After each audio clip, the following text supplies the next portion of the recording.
अश्वत्थामा, सावधान!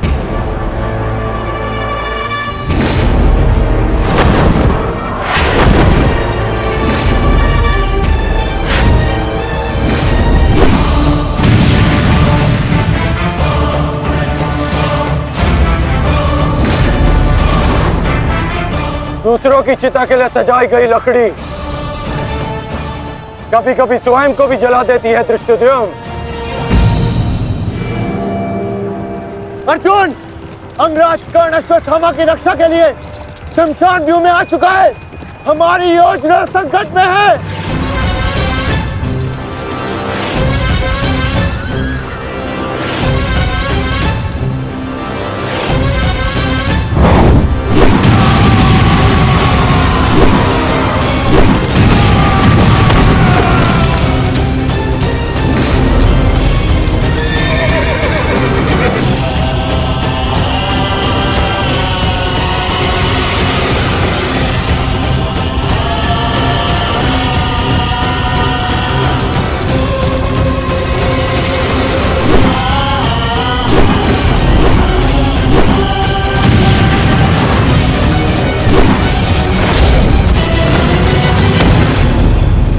अश्वत्थामा!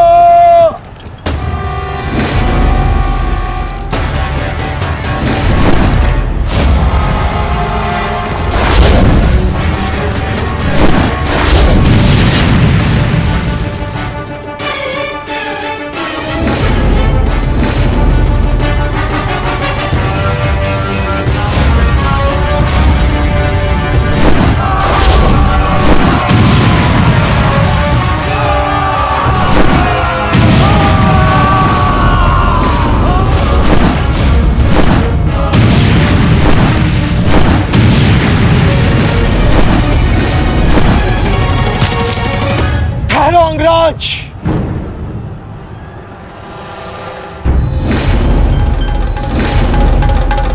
स्मरण है ना कि हमारा द्वंद्व का निर्णय आना अभी शेष है। मैं युद्ध का आह्वान देता हूं।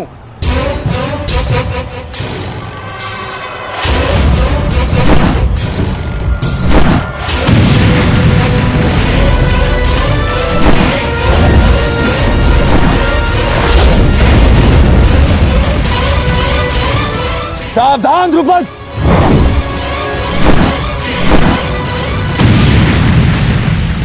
मेरा ही राज्य मुझसे ही छीनकर मुझे ही आधा राज्य भीख में दिया तुम्हारे पिता ने, और जिस आधे राज्य पर तुम शासन कर रहे हो वो मुझे स्वीकार नहीं है। इस अपमान का प्रतिशोध आज अवश्य लेकर रहूंगा। जो अपनी पुत्री का अपमान होने से न रोक सके वो अपने राज्य और अपने सम्मान की रक्षा क्या करेगा? तुम उस विषधर के समान हो जिसके विषदंत टूट चुके हैं। मेरी बात मानो और समर्पण कर दो, तुम्हारे प्राण बचे रहेंगे। प्राण तो अब तेरे नहीं बचेंगे।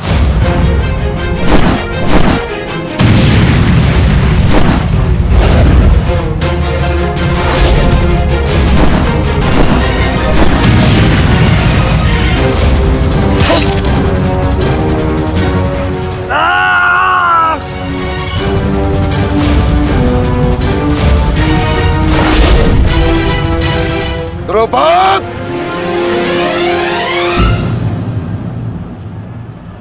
तुम्हारी शत्रुता केवल मेरे साथ है, उसका प्रतिकार तुम मेरे पुत्र से मत लो, अन्यथा अनर्थ हो जाएगा। तुम्हारी गुरु दक्षिणा में मिला हुआ मेरा आधा राज्य तुमने अपने पुत्र को दिया, तो तुम्हारी शत्रुता का मूल्य भी तुम्हारे पुत्र को ही चुकाना होगा। सावधान!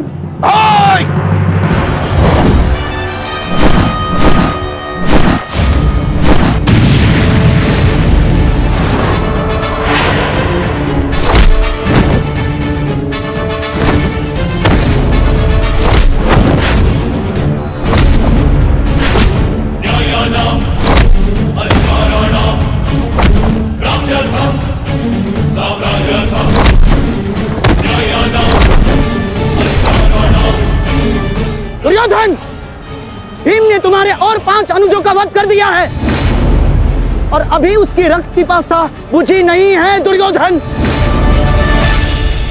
और उस दिशा में देखो, द्रोण द्रुपद नरेश के साथ द्वंद्व में व्यस्त है। अब केवल तुम ही उस भीम को रोक सकते हो दुर्योधन, शीघ्रता करो। तो क्या द्वंद्व बीच में छोड़कर जाओगे दुर्योधन? उसके लिए उनका अनुज पर्याप्त है। युधिष्ठिर, आप जाइए, इनके द्वंद्व की कामना मैं पूर्ण करता हूं।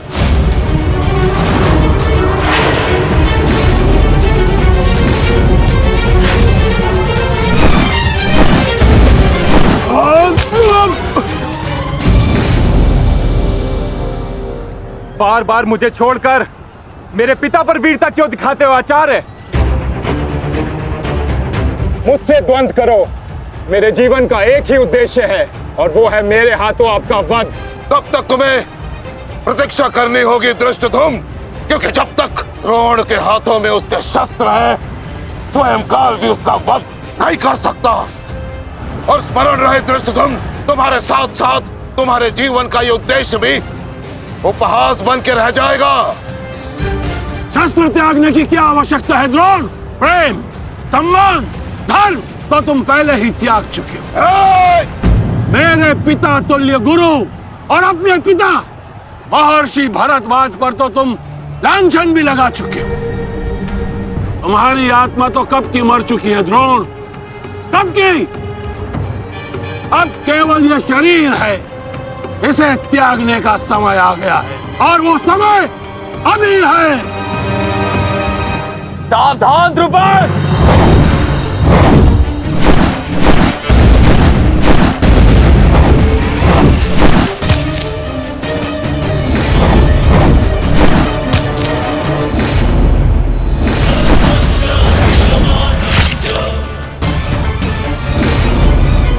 अश्वत्थामा,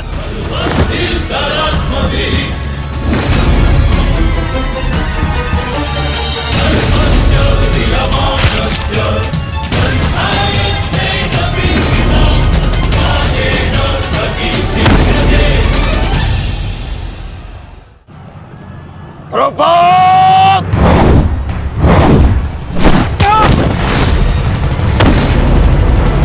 पिताश्री!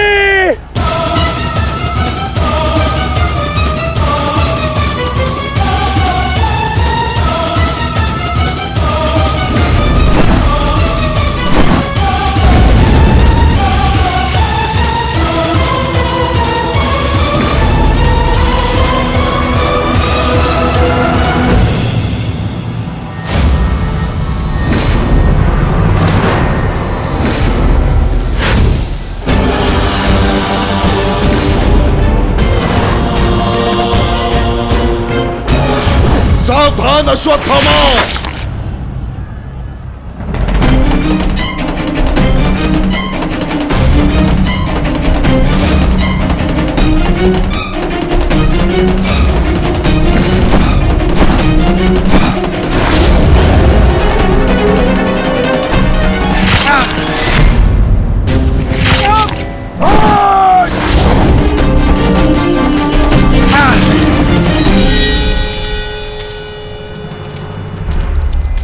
पिताश्री!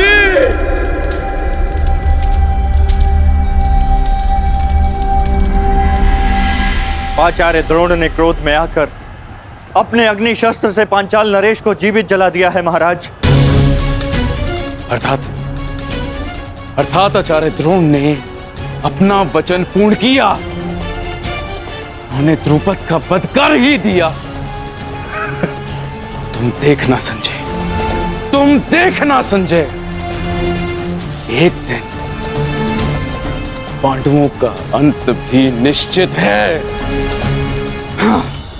और दुर्योधन? दुर्योधन कहाँ है संजय?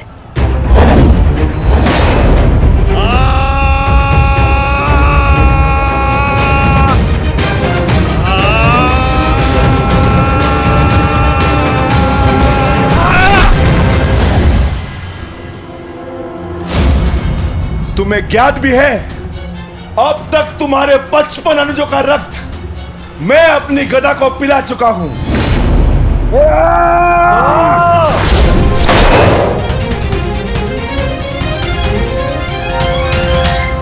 अश्वत्थामा, अश्वत्थामा, उठो उठो पुत्र, उठो।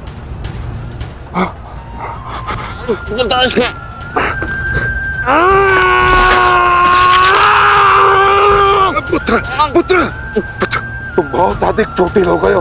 तुम एक काम करो, तुम शिविर में जाओ, जाओ। नहीं पिताश्री, मैं कोई बालक नहीं हूँ पिताश्री जो इस चोट से हार जाऊंगा। एक योद्धा रणभूमि छोड़कर नहीं जाता पिताश्री। मेरी बात मानो, तुम्हें बहुत आवश्यक है वहां जाना। जाओ शिविर में जाओ, जाओ पुत्र, मेरी बात मान लो, जाओ जाओ पुत्र। अनर्थ कर दिया तुमने द्रोण। मुझे मेरे पिता की मुखाग्नि देने का अवसर भी नहीं दिया। अब तुम्हें आर्य भी मेरे हाथों से नहीं बचा सकते।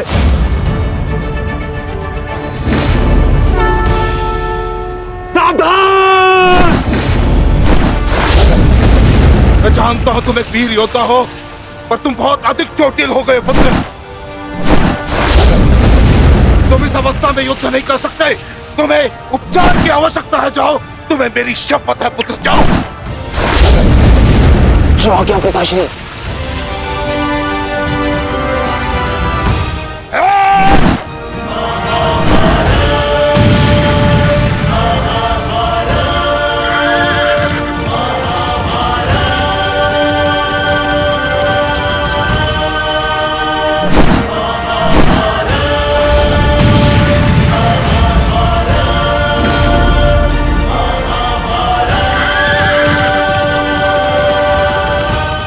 अश्वत्थामा जा रहा है पार्थ।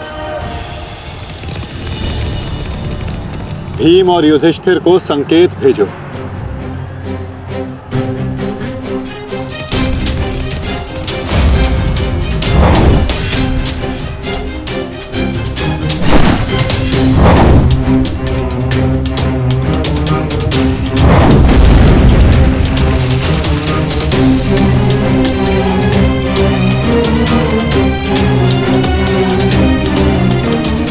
अर्जुन कोई संकेत दे रहा है। क्या योजना है माधव की?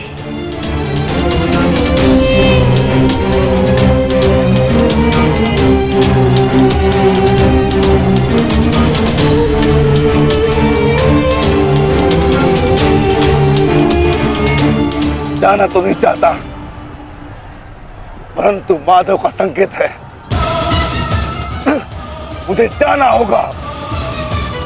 प्रतीत होता है तुम्हारे जीवन के कुछ प्रहर अभी शेष है।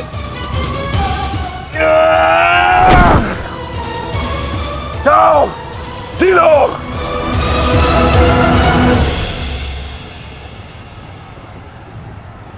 सारथी, आगे बढ़ो।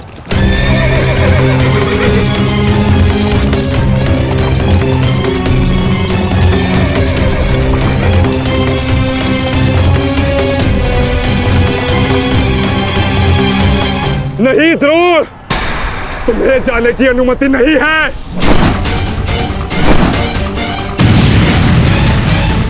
कर्ण, अश्वत्थामा की सहायता करो। वो बहुत अधिक जख्मी है और भीम उसके पीछे है। जाओ।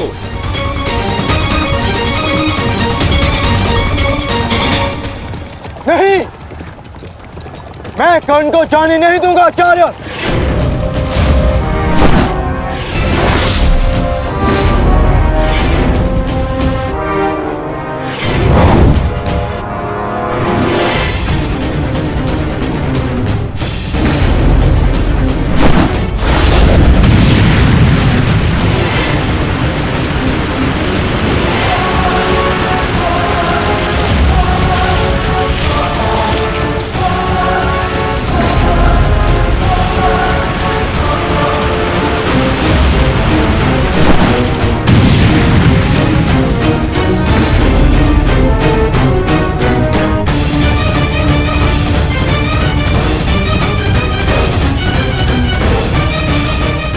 स्मरण रहे पार्थ, यदि कर्ण अश्वत्थामा की सहायता के लिए वहां पहुंच गया तो हमारी योजना विफल हो जाएगी।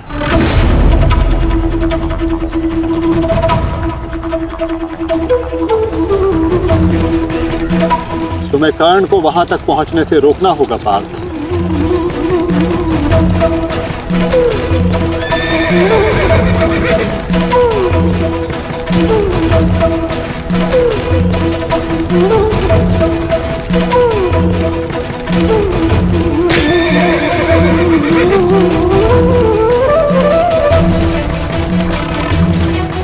हमें केवल अश्वत्थामा के साथ बने रहना है। उसे किसी भी परिस्थिति में अकेला नहीं छोड़ना है। सत्यसेन, शीघ्रता करो।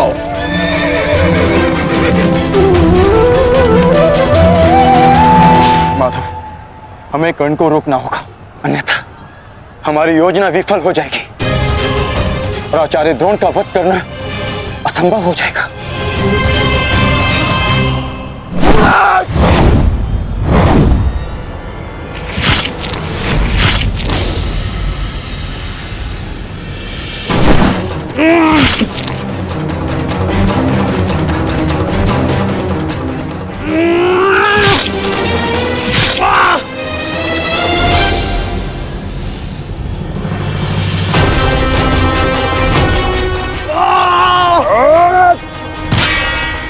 अभी भी समय है, लौट जाओ।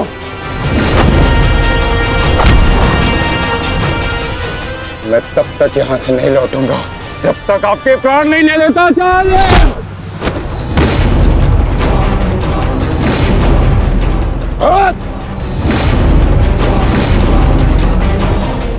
कहा था मैंने कि मैं पिता और पुत्र का वध एक दिन में नहीं करना चाहता, परंतु तुमने मुझे विवश कर दिया।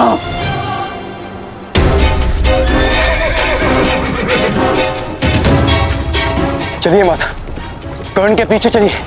नहीं पार्थ, इस समय दृश्यद्युम्न को हमारी सहायता की आवश्यकता है और यहां से जाना हमारी योजना का भाग नहीं है। तुम आचार्य द्रोण के साथ युद्ध करो।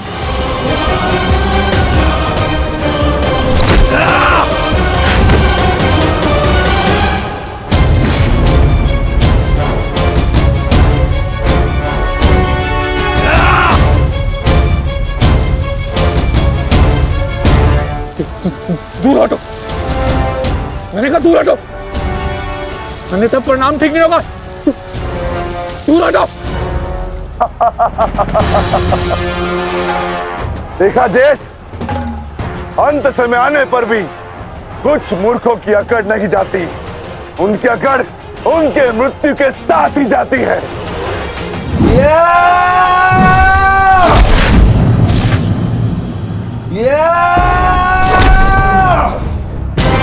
अश्वत्थामा! अब तुम्हारा अंत आ गया अश्वत्थामा। अश्वत्थामा!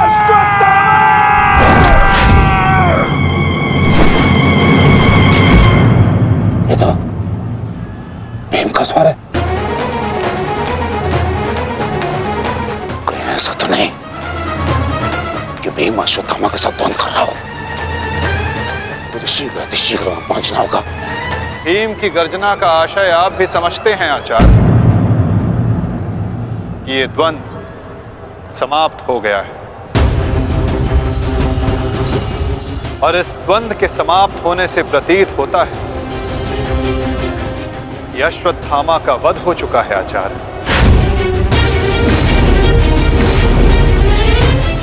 असंभव, असंभव नहीं है माधव। द्रोण का पुत्र अश्वत्थामा, और जब तक द्रोण जीवित है अश्वत्थामा को कुछ नहीं हो सकता। मेरा हृदय कहता है कि मेरा पुत्र जीवित है, कुछ नहीं हुआ उसे। और वैसे भी मुझे आपके बातों पे विश्वास नहीं है माधव। यही विचार पांडवों का भी था आचार्य कि युद्ध भूमि में उनके रहते हुए अभिमन्यु का वध नहीं हो सकता, उसकी मृत्यु नहीं हो सकती। परंतु ऐसा नहीं हुआ आचार्य। जब काल के रूप में जयद्रथ आ सकता है तो काल के रूप में विकोदर भीम भी आ सकते हैं। काल की गति को कोई नहीं रोक सकता आचार्य।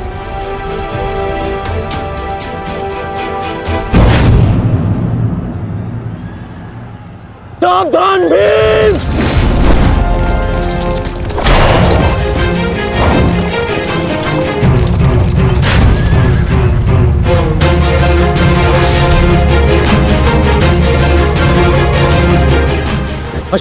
अश्वत्थामा, तुम ठीक हो? तुम ठीक हो? हाँ अंगराज,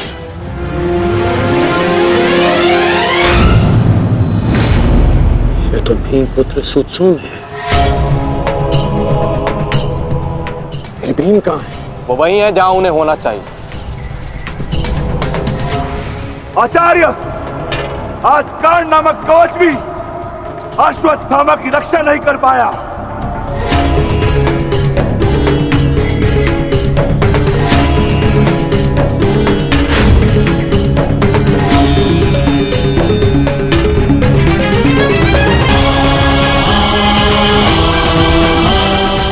ये पांडवों की योजना है, मुझे आचार्य द्रोण से दूर रखने के लिए। अंगराज, आप कहना क्या चाहते हैं? क्या कहना चाहते हैं अंगराज? आज पांडवों का लक्ष्य तुम नहीं, आचार्य द्रोण है। सत्य है ये, मेरा पुत्र अभी तक जीवित है। कुछ नहीं हुआ उसे। सत्य कहो, सत्य कहो भीम।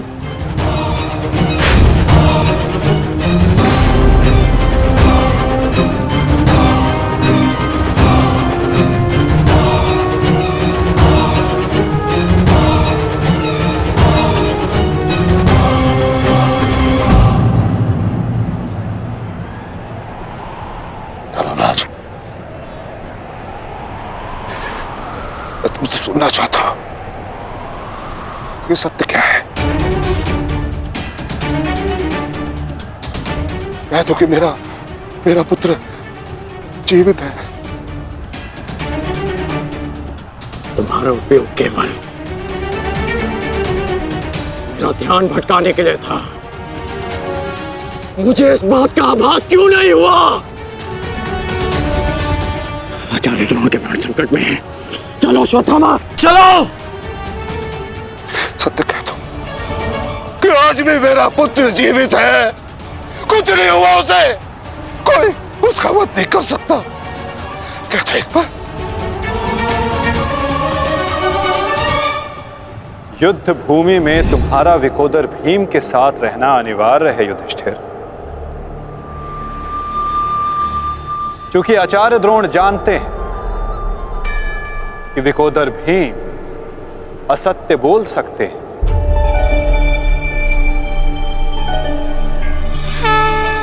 किंतु धर्मराज युधिष्ठिर नहीं। और वो ये सुनिश्चित करने के लिए तुमसे ये प्रश्न अवश्य करेंगे धर्मराज।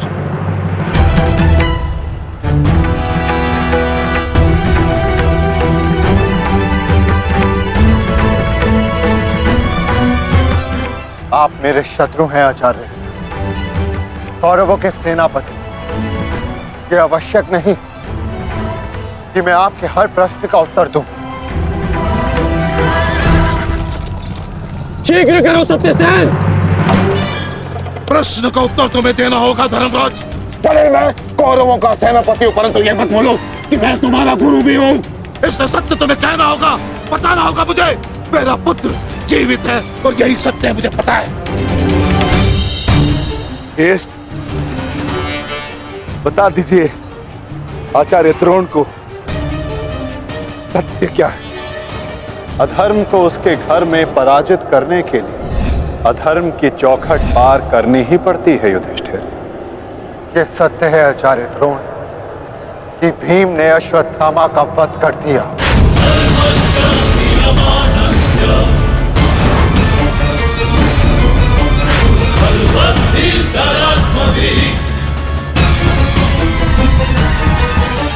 नहीं माधव, मैं असत्य नहीं कहूंगा।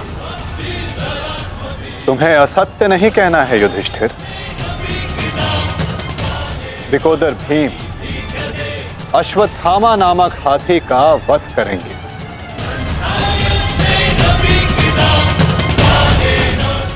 तुम्हें केवल यह कहना है कि अश्वत्थामा मारा गया।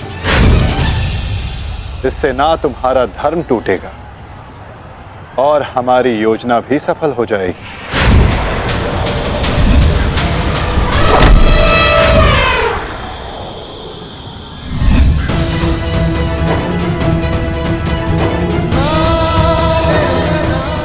पुनः एक बार कह दो धर्मराज कि ये सत्य है।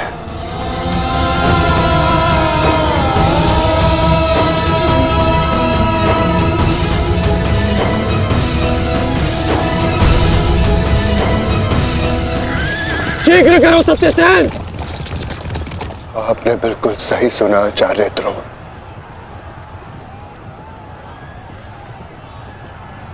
अश्वत्थामा मारा गया।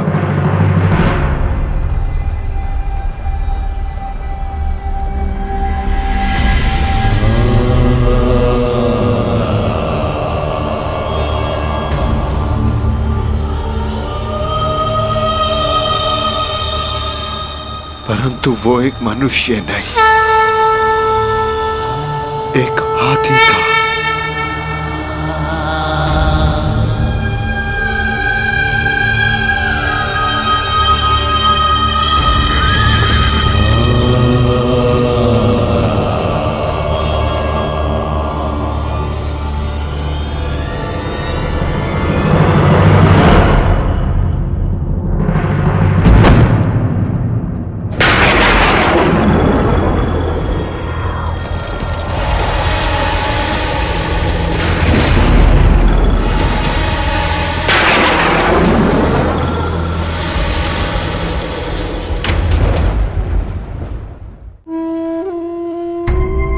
जिस पुत्र के लिए आप आचार्य से शिक्षक बन गए, जिस पुत्र के लिए आपने अपने शिष्यों से गुरु दक्षिणा नहीं मूल्य मांगा,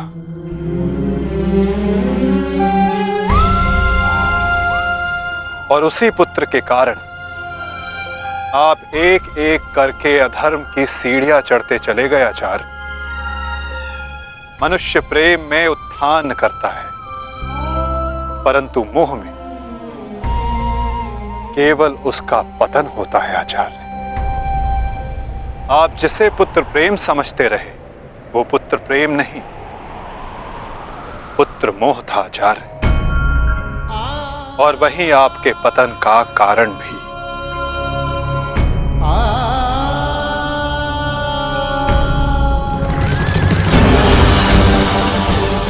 शीघ्र करो सत्यसेन।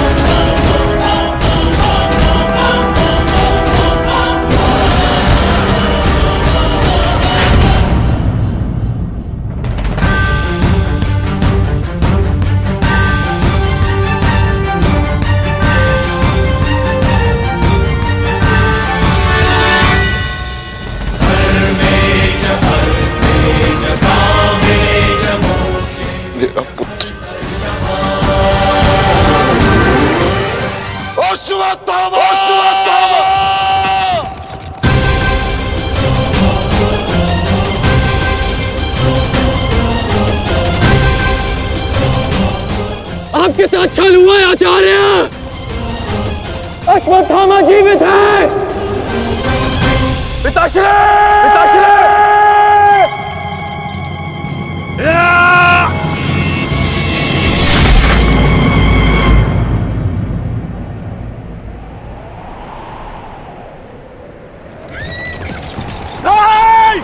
आचार्य!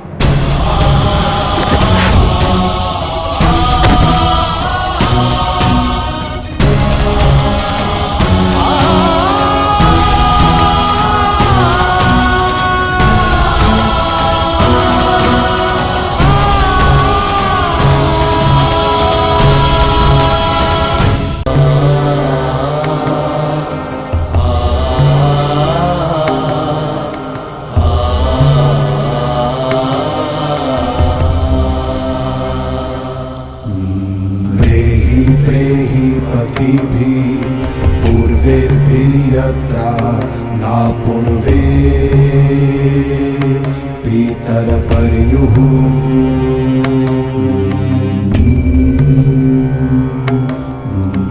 उभराजना स्वधया मदन्तायमं पश्यासि वरुणं च दिवम्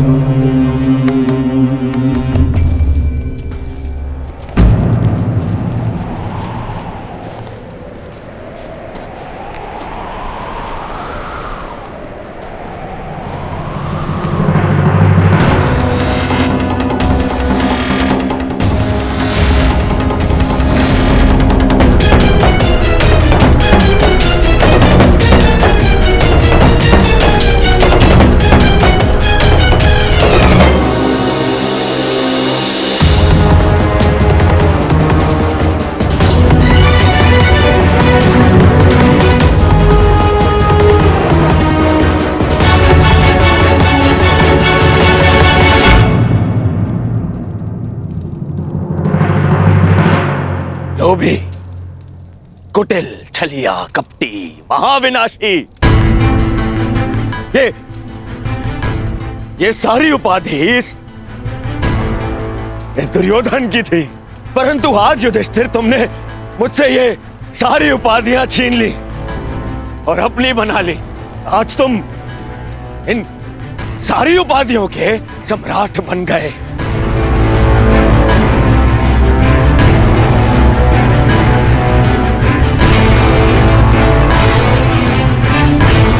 प्रणिपात सम्राट,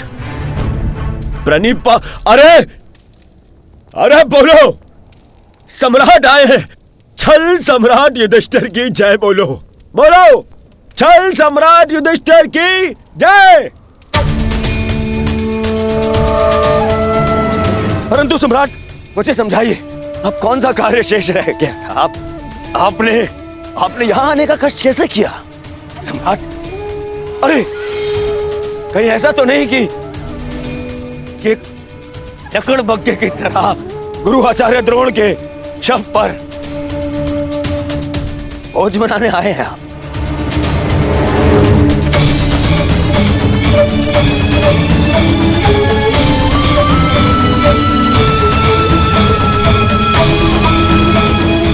भोज मनाने आए हैं?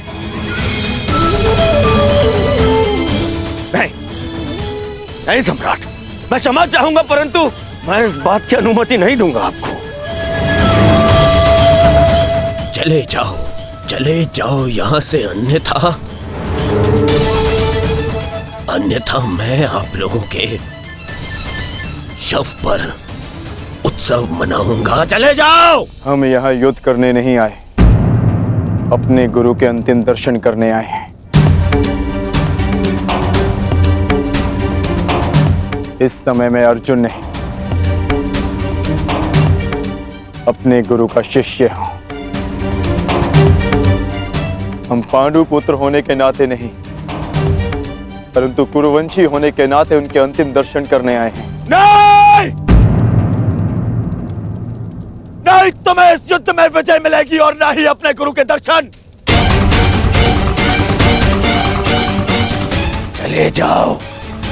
चले जाओ यहां से, अन्यथा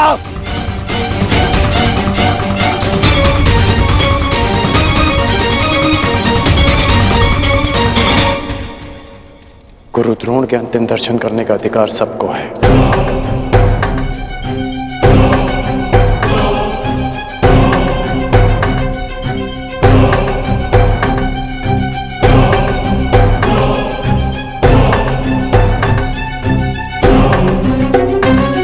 बहुत बड़ी गुरु दक्षिणा दी आपने अपने गुरु को, छल से मृत्यु दी तुमने अपने गुरु को।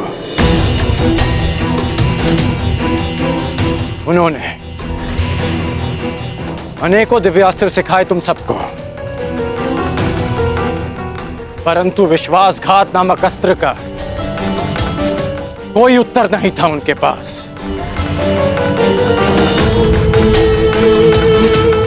धर्मराज, क्या उत्तर है आपके पास आपके छल का?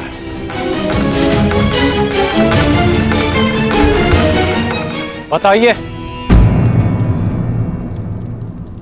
मेरा चयन बिल्कुल ठीक था। दुर्योधन तुमसे बेहतर राजा होगा।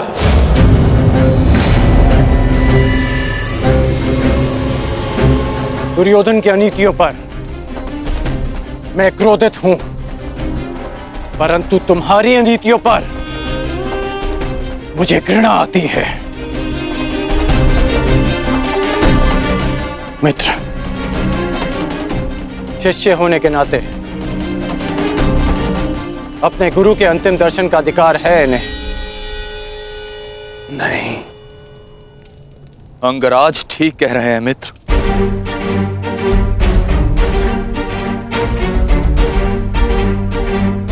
इन्हें अधिकार है।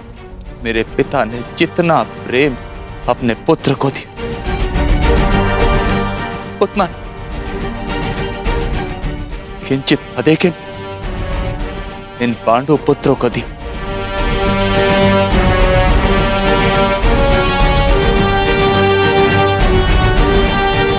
और उससे भी अधिक इस अर्जुन को।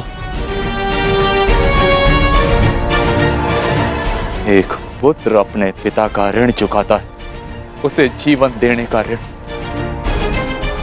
मैं भी अपने पिता के दिए जीवन का ऋण चुकाऊंगा, और वो ऋण पांडवों को चुकाना होगा।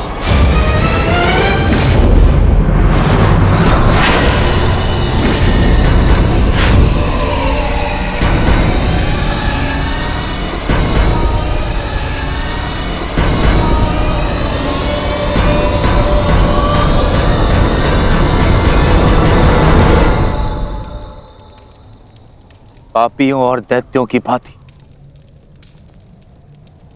तुम लोगों ने विद्या पर लांछन लगाया है।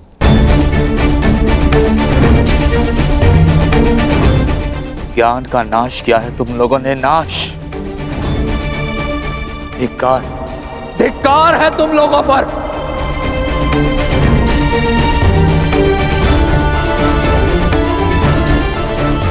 पांडव पुत्रों, जब तक मैं तुम्हारी मृत्यु अपनी आंखों से ना देख लूं, मुझे मृत्यु प्राप्त नहीं होगी। तुम्हारे वंश के साथ मृत्यु की होली खेलूंगा मैं। जिन बच्चों ने आज मुझे रोका, मैं उनकी सांसें रोक दूंगा।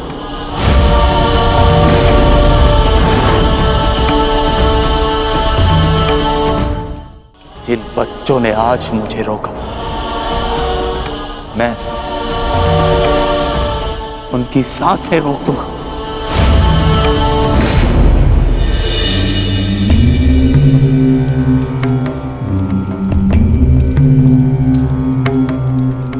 प्रेहि प्रेहि पतिभिः पूर्वैर्भिर्यत्र नापूर्वे पितरपर्युः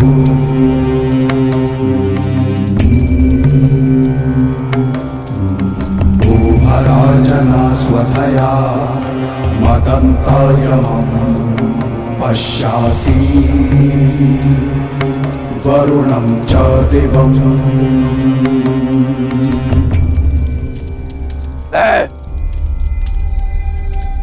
द्रोण पुत्र अश्वत्थामा, ये प्रण लेता हूं कि तुम्हारे संपूर्ण वंश को नष्ट कर दूंगा, नष्ट कर दूंगा, नष्ट कर दूंगा, नष्ट कर दूंगा, नष्ट कर दूंगा, नष्ट कर दूंगा।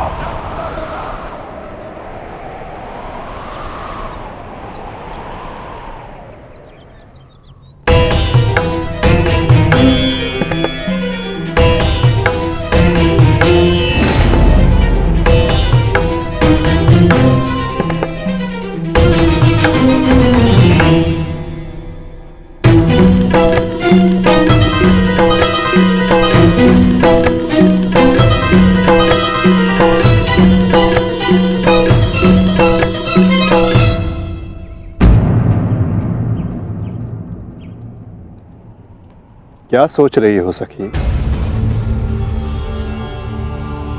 असंख्य चिताएं असंख्य अग्नि जलकर भस्म हुआ मेरा मान,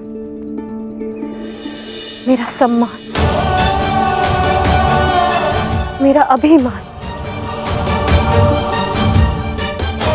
मेरे सभी संबंध, ये सब लाभ भी तो हानि को ही मिले।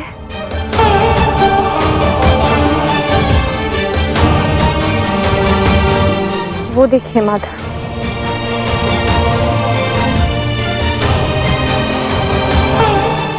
भ्राता धृष्टद्युम्न के जीवन का गणित संपूर्ण हुआ।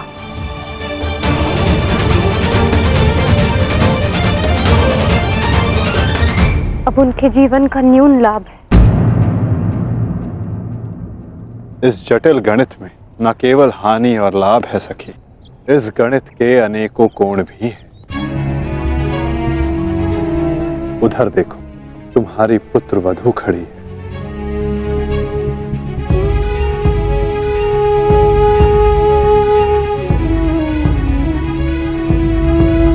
जो वस्त्र हरण तुम्हारे साथ हुआ वो अन्य किसी स्त्री के साथ ना हो, उसकी लज्जा का रक्षण हो सके, ये लाभ। संसार में शोषण करने वालों को पर्याप्त दंड मिल सके सखी, ये लाभ। आने वाली पीढ़ियों को ज्ञात रहे कि स्त्री का मान भंग करना, उसका शोषण करना मानव हत्या से भी अधिक दंडनीय अपराध है,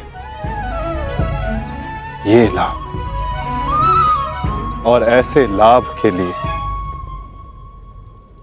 बलिदान अनिवार्य है सखी, और ऐसे बलिदान देने की क्षमता सब में नहीं होती सखी।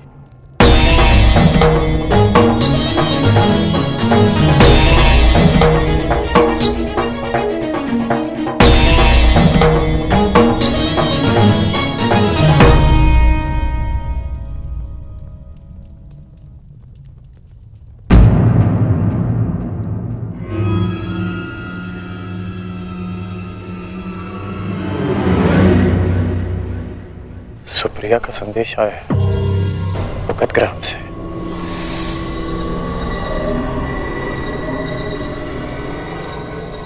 वो मृत्यु शैया पर है।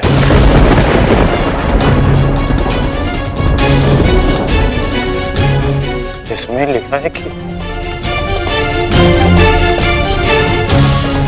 उसके पास अधिक समय नहीं बचा। हमें शीघ्र अतिशीघ्र उसके पास पहुंचना होगा। कर उसे तुम्हारी आवश्यकता है। हाँ अंगराज, ज्येष्ठ ने संदेश भेजा है, आपको शीघ्र अतिशीघ्र उपस्थित होने को कहा है।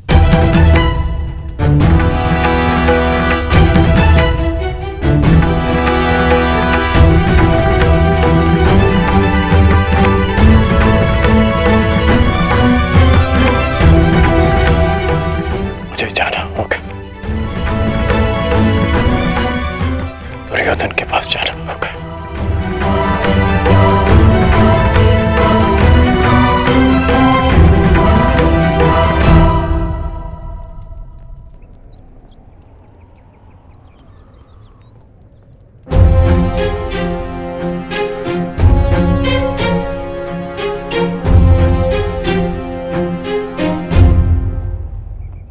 अनेक दिनों से मेरा हृदय ही नहीं, मेरा मन भी जो चाहता था, आज वो पूर्ण होने जा रहा है। दुर्योधन की पताका और हस्तिनापुर का ध्वज दोनों ही अब बलशाली होने जा रहे हैं। इस पताका की तीक्ष्णता और भी तीव्र होगी, क्योंकि इस पताका का नेतृत्व करेगा मेरा मित्र अंगराज कर्ण।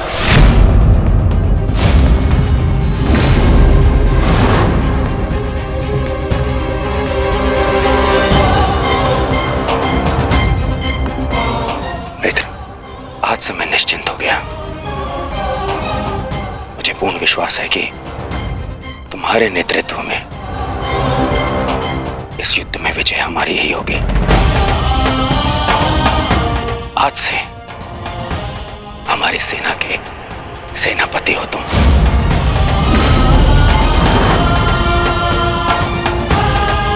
दुर्योधन, किसी दासी स्त्री के लिए पति चुन रहे हो या अपनी सेना का नायक चुन रहे हो? एक नीची जाति के व्यक्ति को तुम हमारे सर पे थोप नहीं सकते। किसी सारथी का पुत्र तुम्हारे उपकारों के बीच पे बना राजा मैं नहीं मानता कि ये सेनापति बन सकता है, क्योंकि पलतरंग पैरों में शोभा देते हैं, ना कि मस्तक पर।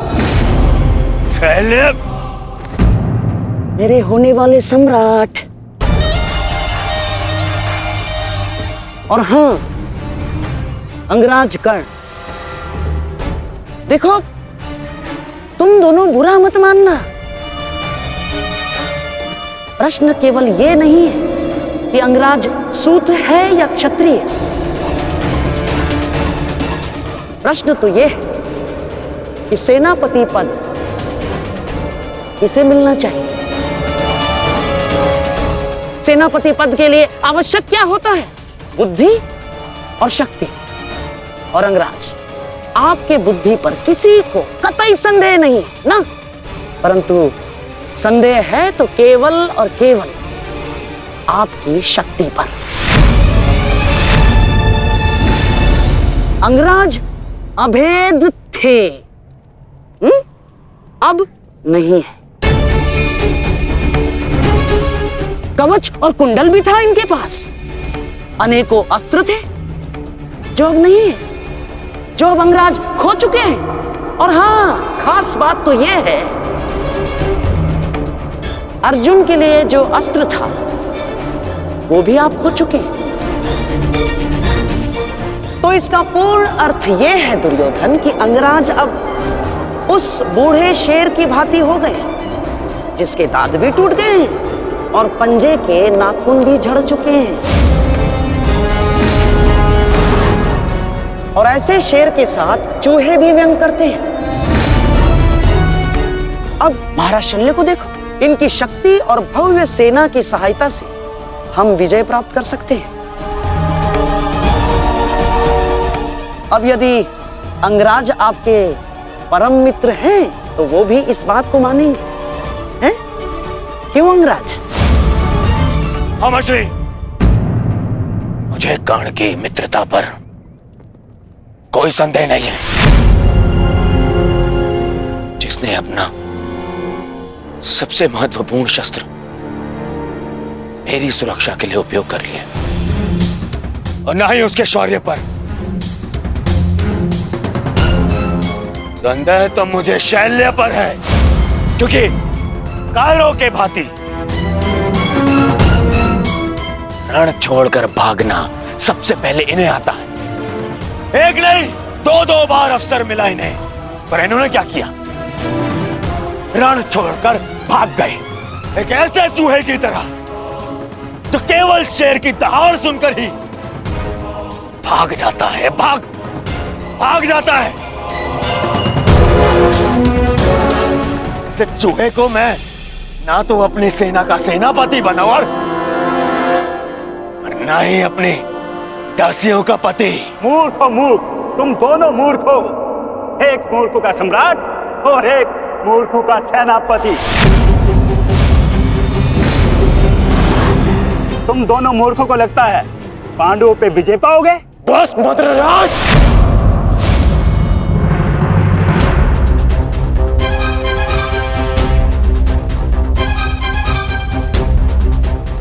मैं भले ही छोटी जाति का हूं, परंतु तुम्हारे कार्य और तुम्हारी जीवा मुझसे भी निचली जाति के हैं। तुम्हें मेरे माता पिता का ऋणी होना चाहिए कि उन्होंने मुझे अच्छे संस्कार दिए, नहीं तो अभी तक तुम्हारी जीवा मेरे पैरों के नीचे होती है।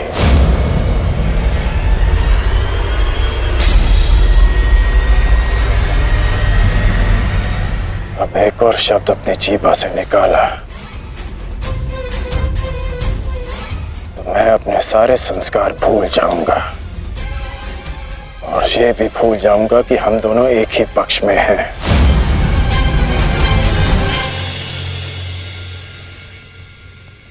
कुछ भी कह लो, कुछ भी कर लो, जब तक तुम सेनापति हो मैं नहीं लड़ूंगा।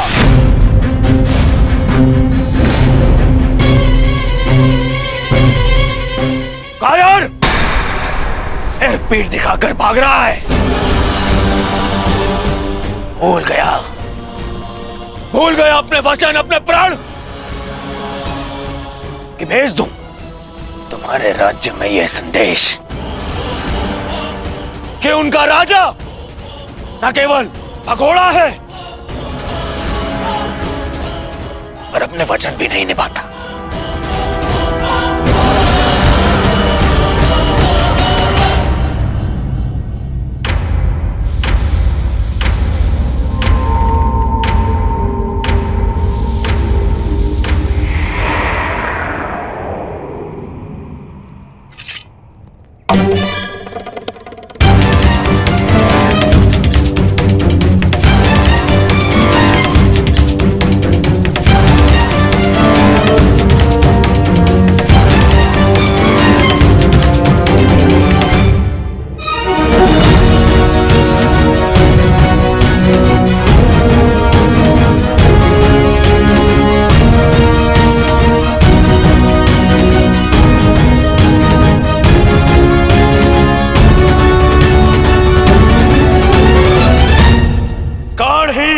मेरी सेना का नेतृत्व करेगा।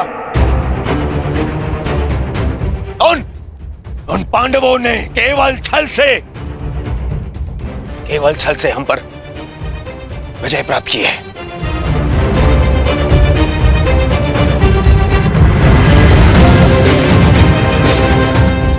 कर्ण मेरा कवच है, मेरा विश्वास है।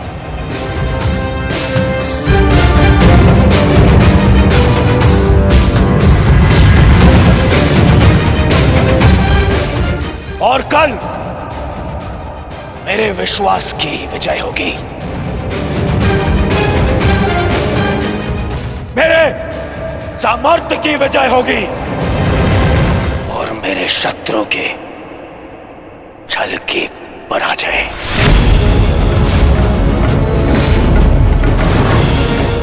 अंगराज कर्ण की, अंगराज कर्ण की, सर सेनापति की, सर सेनापति की।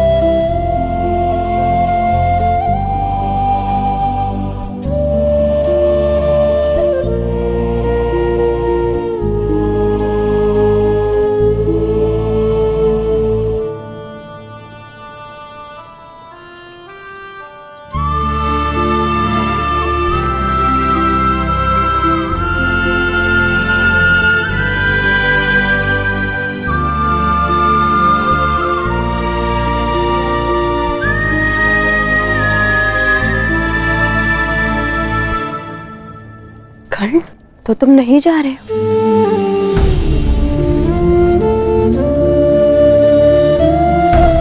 कर्तव्य का बंधन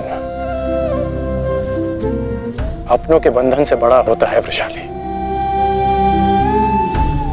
मेरे परिवार के लिए मैं अनेकों परिवारों का विश्वास नहीं तोड़ सकता। सेनापति का कार्य एक पति के कार्य से बड़ा होता है।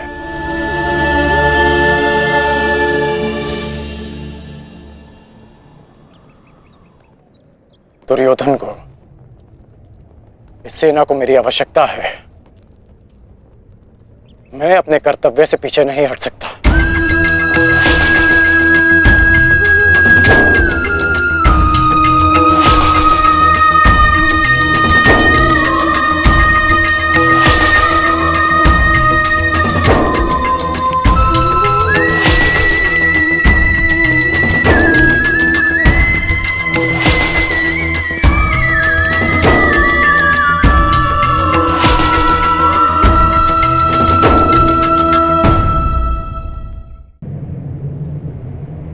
15 दिन,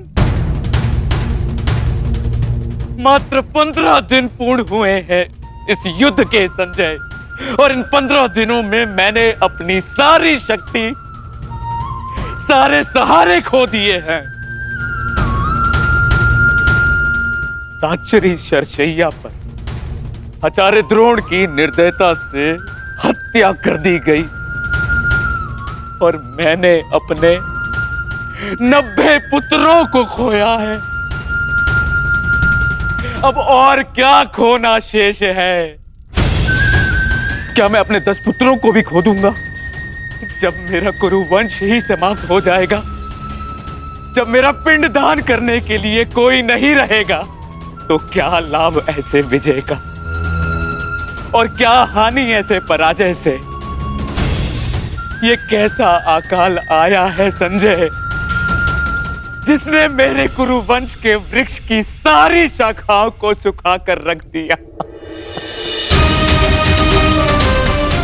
किस काम की? इस प्रकार से अपनी आशा को मत खोइए महाराज। युद्ध अभी शेष है और अंगराज कर्ण ने आज ही सेनापति का पद संभाला है महाराज। वो अपने वचन को अवश्य ही पूर्ण करेंगे, और जब तक अंगराज कर्ण जीवित है महाराज, तब तक कुरुवंश के वृक्ष को कोई नहीं सुखा सकता महाराज। बस अब कर्ण में ही मुझे वो आशा की किरण नजर आती है। गांधारी, गांधारी कहाँ है? वो जा चुकी है महाराज।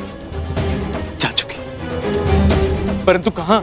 उन्हें सूचना मिली है कि निकट के गांव में महर्षि वेदव्यास प्रवास कर रहे हैं महाराज, और वो शीघ्र ही कुरुक्षेत्र में जाने वाले हैं। और महारानी को आशा है इस महाविनाश को रोकने के लिए महर्षि वेदव्यास से मिलकर कोई बीच का मार्ग अवश्य निकालेंगे। जिस प्रकार से आपके पुत्रों के जन्म के समय महर्षि वेदव्यास ने विशेष सहायता की है, उसी प्रकार से आपके पुत्रों के जीवन के रक्षण के लिए सहायता अवश्य करेंगे महाराज। मूर्खता है ये, मूर्ख है महारानी। संजय, शीघ्र ही कुछ सैनिकों को भेजो और महारानी को लौट आने को कहो। जी महाराज। भेजो।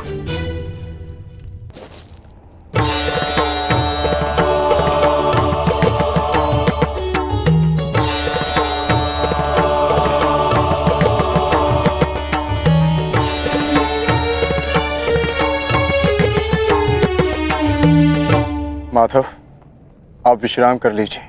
सूर्य उदय होने में केवल एक प्रहर शेष है। मुझे ज्ञात है पार्थ, और आज का ये सूर्य उदय न केवल अपने साथ प्रकाश या सूर्य की किरणें लाएगा, आज का ये सूर्य उदय अपने साथ एक परीक्षा भी लाएगा पार्थ।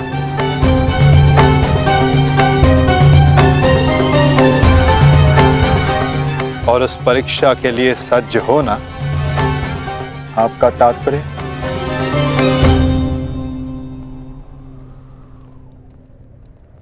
आज से व्यूह रचना का भाग केवल भाग नहीं रहेगा पार्थ, स्वयं व्यूह रचनाकार होगा पार्थ।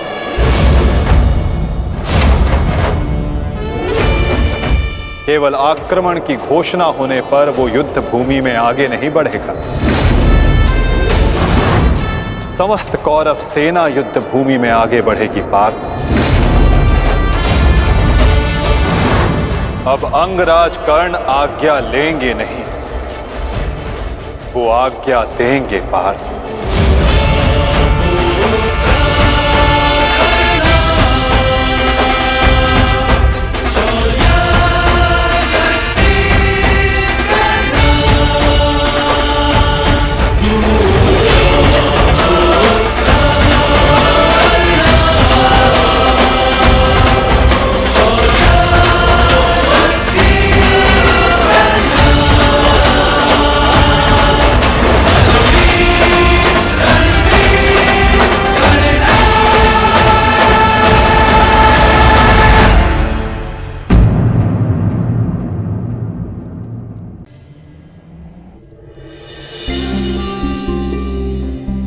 पुत्र,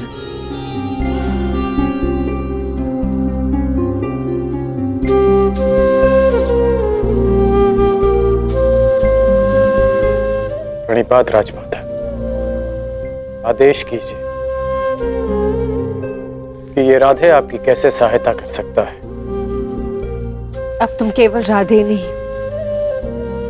कौरव सेना के सर सेनापति भी हो। तुम्हारा वचन सुनिश्चित कराने आई हूं कि सेनापति के मुकुट के भार के नीचे कहीं वो वचन न दब जाए जो राधे ने दिया था। मैं वचन देता हूं कि अर्जुन के अतिरिक्त आपके किसी पुत्र का वध नहीं करूंगा मैं। तो क्या जन्मदात्री को संदेह है कि कर्ण अपना वचन निभाएगा या नहीं? मुझे उस वचन की पूर्ति पर कोई संदेह नहीं है जो तुमने मुझे दिया है। मैं वो वचन स्मरण कराने आई हूं जो वचन तुमने अपनी पत्नी सुप्रिया को दिया था। एक पति ने अपनी पत्नी को दिया था कि आवश्यकता के समय पर वो हर समय उसके पास उपस्थित रहेगा। सुप्रिया को तुम्हारी आवश्यकता है कर्ण। जानता हूं राजमाता, किंतु मैं नहीं जा सकता।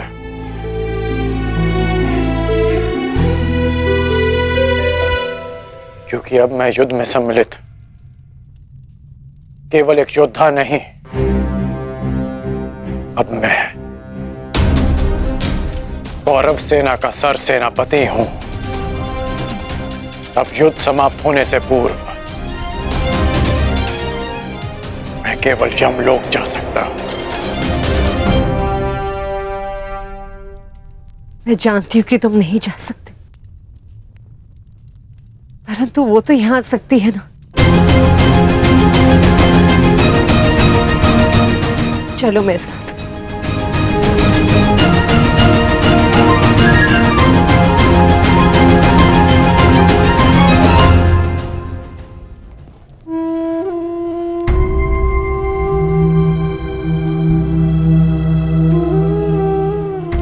सुप्रिया,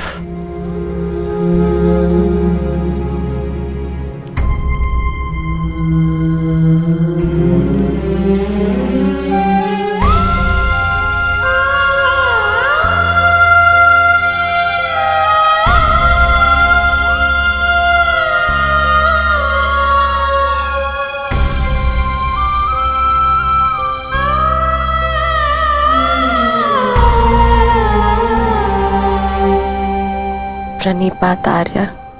तुम अस्वस्थ हो सुप्रिया, फिर इतनी लंबी यात्रा क्यों की?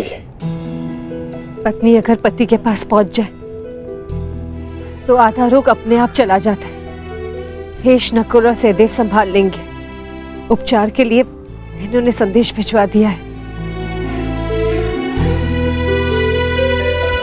उपचार की आवश्यकता नहीं है राजमाता।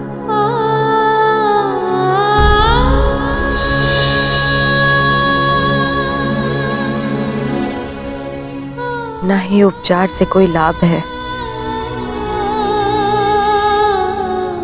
मेरी इच्छा थी कि मैं अपना अंतिम श्वास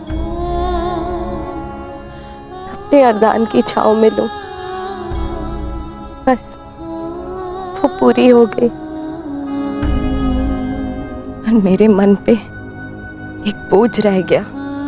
त्रिशोक में मैं अपने पत्नी होने का कर्तव्य नहीं निभा सकी, आपसे रुष्ट होकर चली गई। मुझे क्षमा कर दीजिए आर्य।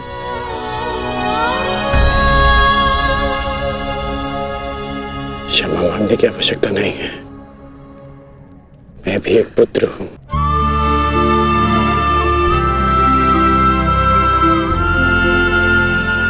माता की वेदना समझता हूं।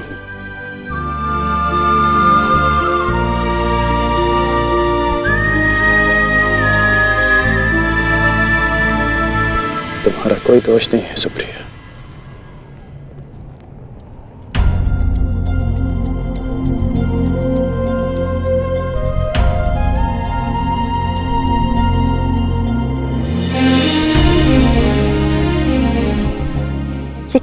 कर रही हो सुप्रिया? महारानी हो तुम अंग की।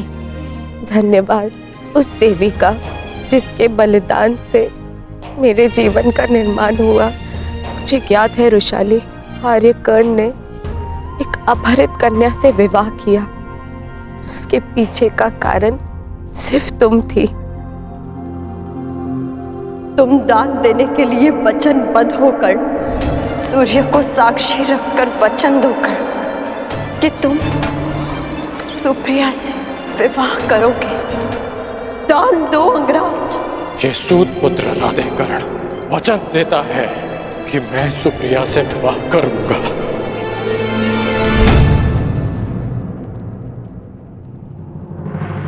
उस पल से इस पल तक मैं जितने भी पल जी हूं तुम्हारी कृतज्ञ बनकर जी हूं रुशाली। कदाचित मैंने अपने पुत्र रुसेन का नाम भी तुम्हारे नाम पर रखा।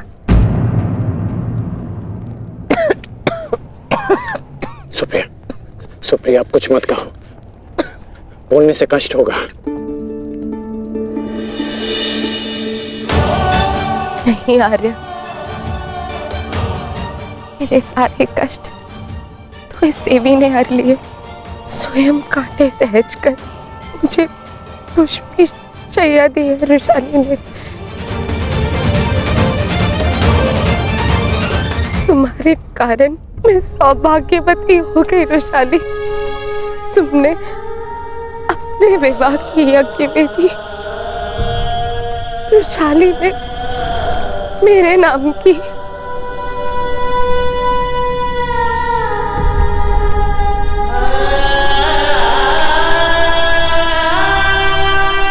आप अपने वचन के लिए जाने जाते हैं ना आर्य।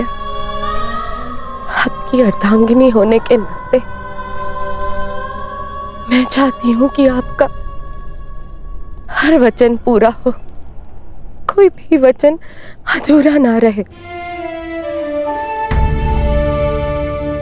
आपका एक वचन है आर्य, जो मेरे कारण अधूरा रह गया था।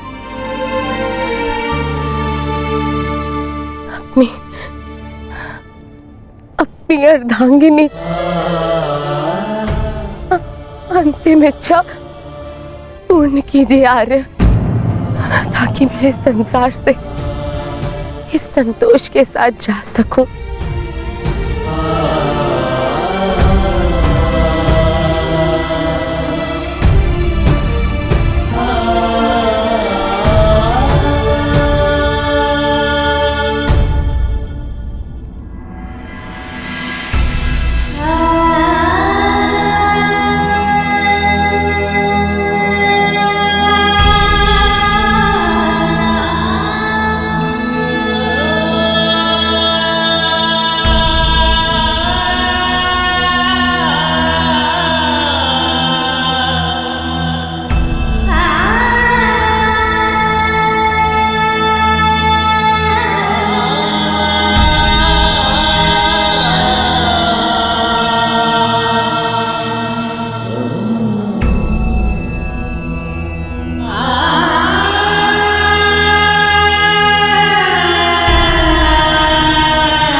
बस मित्र,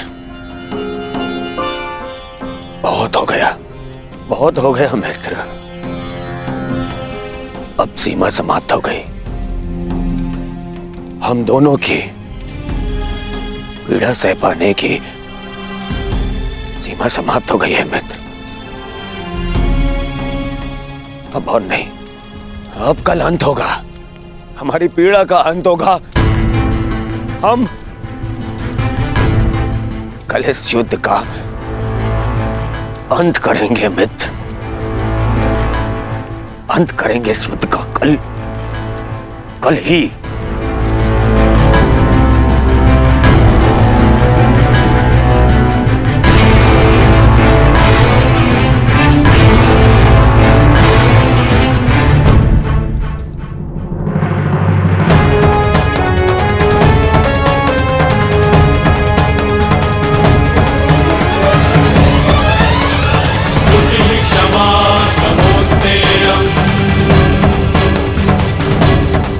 यशस्वी भव।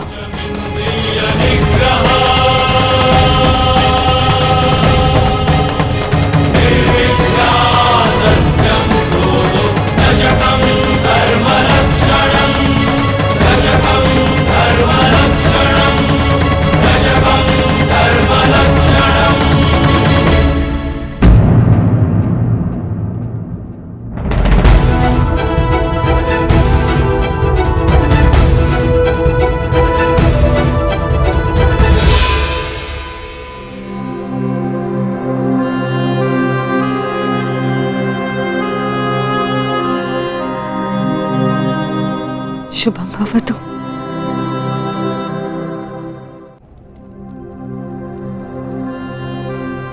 आज का दिन बहुत शुभ है। मुझे तुम पर गर्व है सेनापति कर्ण। नेत्र मन का दर्पण होते हैं राजमाता, और आपके नेत्रों में गर्व नहीं, भय है। हमारे जीवन में इस क्षण का आना अनिवार्य था राजमाता।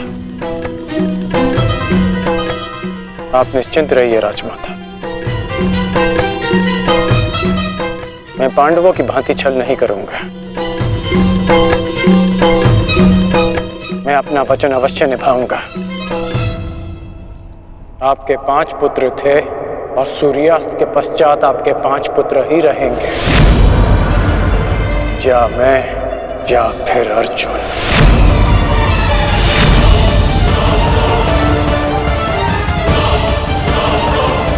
प्रणिपात राजमाता।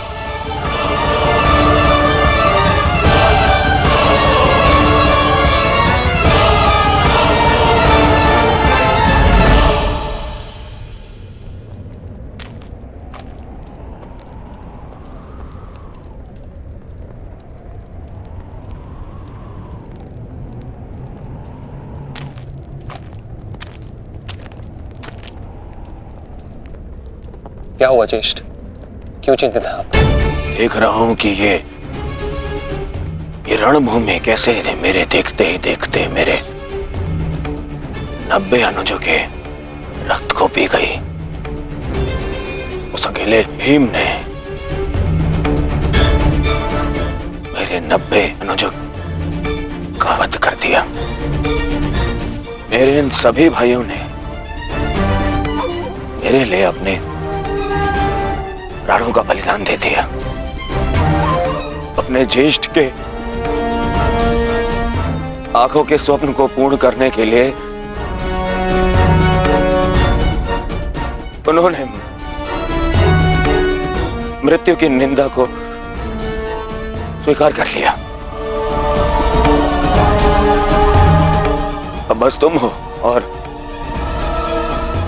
मेरे शेष 8 अनुज है दुशासन।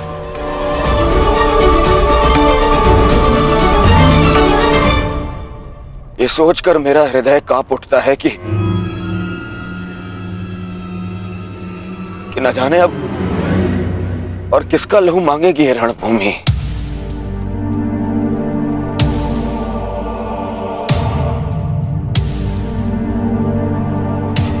एक बात कहूं दुशासन, अब मैं तुम्हें और ना ही अपने किसी भी और अनुज को खोना चाहता हूं। अब मेरे में साहस नहीं रहा कि मैं अब अपने किसी भी और अनुज की अर्थी को कांधा दूं। मेरे में साहस नहीं है अब। किंतु आपके अनुज में साहस है ज्येष्ठ, साहस है कि वो अपने ज्येष्ठ के स्वप्न को पूरा करते करते अपनी आंखें मूंद ले। आपके लिए अपने प्राण देकर प्रसन्नता होगी मुझे, और संतोष भी कि मैंने पितृ ऋण चुकाया, क्योंकि मेरे माता पिता ने आज तक मेरा मुख नहीं देखा, और मेरे लिए आप ही मेरे पिता और आप ही मेरी माता हैं।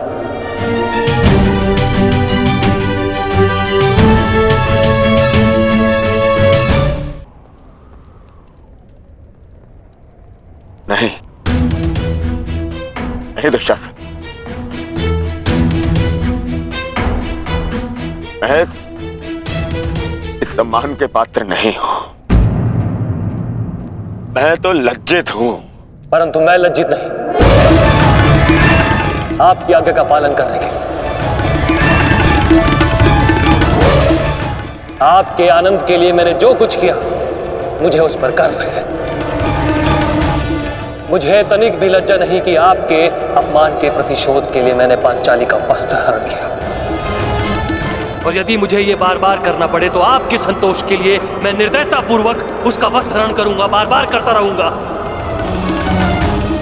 अपने ज्येष्ठ के लिए मरना और मारना मेरे लिए गर्व की बात है।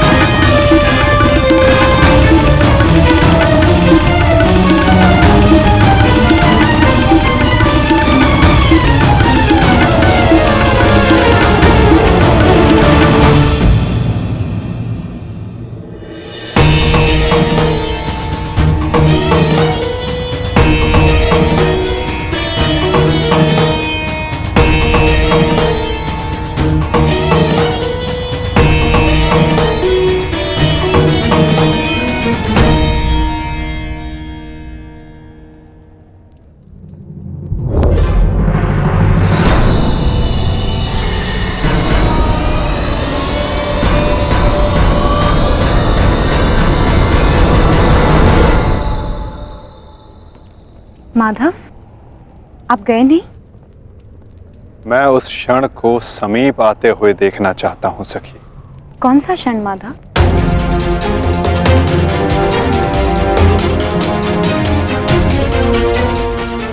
इस महायुद्ध के प्रारंभ होने से वर्षों पूर्व कुछ वचन दिए गए थे,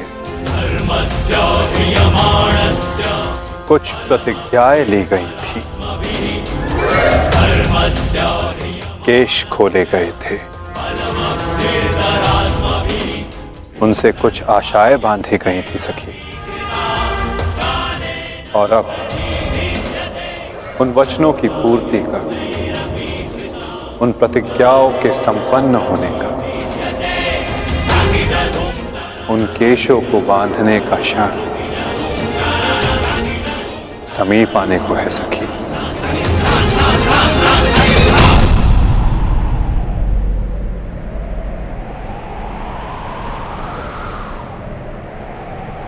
सच रहना सखी।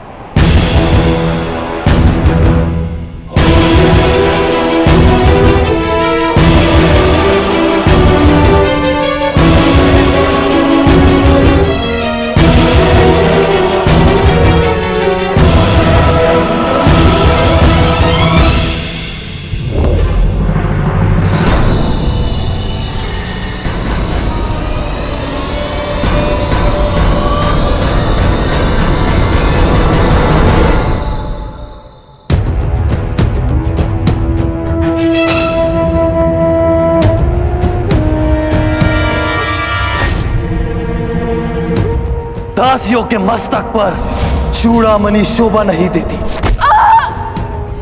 मैं आपकी पुत्र वधू नहीं, और ना ही आपके पुत्रों की पत्नी।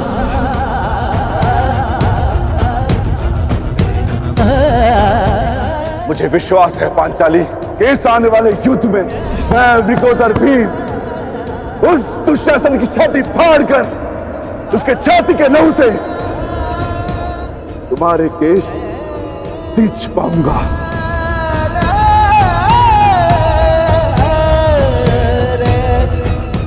सज्ज हूं माधव, और रक्त स्नान के लिए मेरे केश भी सज्ज हैं।